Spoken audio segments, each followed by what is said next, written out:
The Pixel 6a is about to release in about 2 months. What are the differences between the Pixel 6, the Pixel 6a, and the Pixel 6 Pro? Oh, and by the way, Google unboxed the Pixel 6a on video.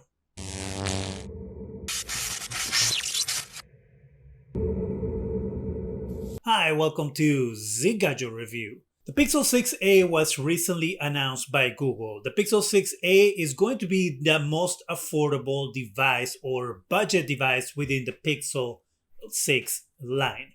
We have the Pixel 6 Pro that sits at the top as the premium device, and we have the Pixel 6, that's it, Pixel 6 Vanilla, which is technically the middle of the line. And then we have the Pixel 6a, which is the budget device. So what are the differences between the three devices? Well, hopefully this guide will help you figure that out and see which one is better for you. Also, as I teased earlier, I'm going to go over the unboxing of the Pixel 6a. So we have new images and information on what the Pixel 6a is going to look like, especially that brand new fingerprint sensor. So let's do the comparison first, and then let's go into the Pixel 6a unboxing. First thing we're going to see is the sizes. We have the Pixel 6a coming in at 6.1 inches, while the Pixel 6 is 6.4 inches, and the Pixel 6 Pro is 6.7 inches.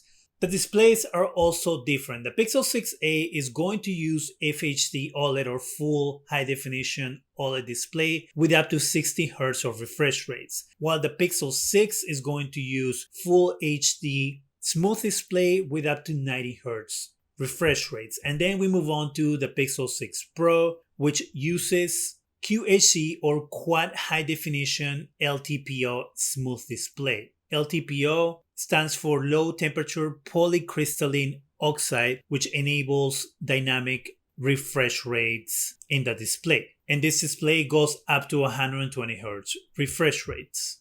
The resolution on the fonts are as follows. Pixel 6a is 2400 by 1080, the Pixel 6 is 2400 by 1080, and the Pixel 6 Pro is 3120 by 1440. Moving to the battery, the Pixel 6a is going to have a 4400 mAh battery, while the Pixel 6 is going to have a 4614 mAh battery. The Pixel 6 Pro uses a 5004 mAh battery. In the memory and storage is where we can see another big change. The Pixel 6a is going to have 6 gigs of RAM, while the Pixel 6 is going to have 8 gigs of RAM, and the Pixel 6 Pro is going to have 12 gigs of RAM. Now, when it comes to storage, there's only one available for the Pixel 6a, that's 128 gigs of storage. Then we go to the Pixel 6, which has 128 gigs of storage and 256 gigs of storage. And the Pixel 6 Pro has 3 choices, 128 gigs, 256 gigs,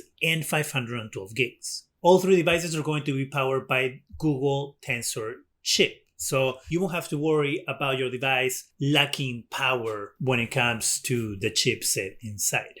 The screen material is also different. The Pixel 6a is going to use Corning Gorilla Glass 3. The back is going to have a 3D thermoform composite. The Pixel 6 uses Corning Gorilla Glass Victus as the front glass. The back glass is Corning Gorilla Glass 6. And the Pixel 6 Pro uses Corning Gorilla Glass Victus on the front and back. Now let's move on to the back and look at the difference between the cameras. The Pixel 6a is going to come with a 12.2 megapixel wide/main sensor, while also coming equipped with a 12 megapixel ultra-wide lens. The Pixel 6 comes equipped with a 50 megapixel wide camera/main sensor, and it also has a 12 megapixel ultra wide camera.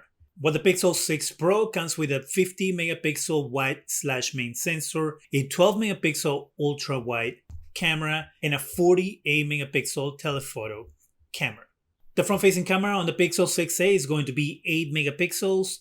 The Pixel 6 is also 8 megapixels, and the Pixel 6 Pro is 11.1 megapixels. The Pixel 6a is going to have an IP67 rating, while the Pixel 6 and the Pixel 6 Pro are going to be IP68 rated. Now, all 3 devices are 5G, and one of the big differences, and I will say improvements on the Pixel 6a that the Pixel 6 and the Pixel 6 Pro lack, is the new fingerprint sensor. When it comes to pricing, the Pixel 6a is $449. The Pixel 6 starts at $599, and I say starts because if you go with the higher storage, of course, it's going to cost more. And the Pixel 6 Pro starts at $899. And again, I say starts because you have two other choices for storage. So if you go higher storage, it's going to cost more.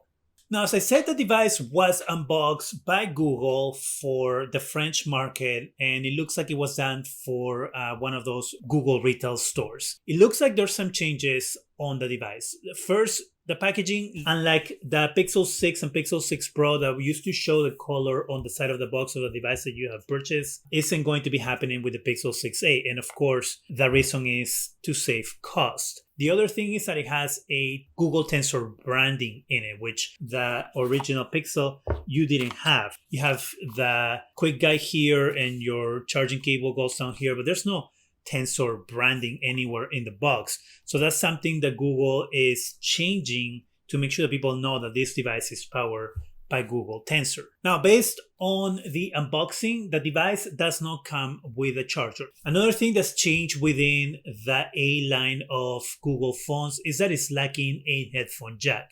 If you've ever had one of those Google devices that had that letter A after the number, you knew that it came with a headphone jack. And that was one of the big differences between a Google A device and the other devices in the line, is that it had a headphone jack. Now, the thing that we've been waiting to see is that fingerprint sensor on the new Pixel 6a, and the promise from Google that it's going to work better and it's going to work faster. Based on the video that we have here, just look at how quickly the device unlocks once the person puts their finger on the screen. You don't have to worry about it having to do multiple presses. You still have to hold it there for a period of time based on the video that we're seeing. But it doesn't look like it's as long as you had to do it on the Pixel 6 and the Pixel 6 Pro.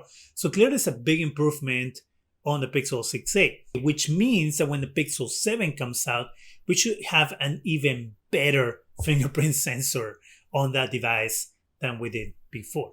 Another thing that we can see on the unboxing is that this phone is going to have large bezels, and it is a lot more of a bezel than I was expecting it to see. Like, some people complain about how thick the bezels were on the Pixel 6. Well, the Pixel 6a isn't going to get much better. So that is it for this comparison slash unboxing video and fingerprint sensor performance glance. I'm happy to see that the Pixel 6a is going to have a great fingerprint sensor, because that is one of my, I will say, biggest issues or pet peeves with the Pixel 6 Pro is the fingerprint sensor. Sometimes I put my finger and I take it out too fast and it doesn't lock. It has gotten better after the most recent update to the phone, but you know, it could still be better than it is now. So we have something to look forward to when it comes to the Pixel 7, and that is a not only new design but a better fingerprint sensor too. What do you think about the Pixel 6a? Is this a device that looks good to you? Is this something that you were waiting for? And if you were waiting for the Pixel 6a, are you sad that there's no more headphone jack? What do you think about this new fingerprint sensor? Let me know in the comment section. That is it for me. Go ahead and subscribe. Give us a thumbs up. It really helps the channel. Go ahead and hit that bell so you can be alerted every time we have new videos. And thank you very much for watching.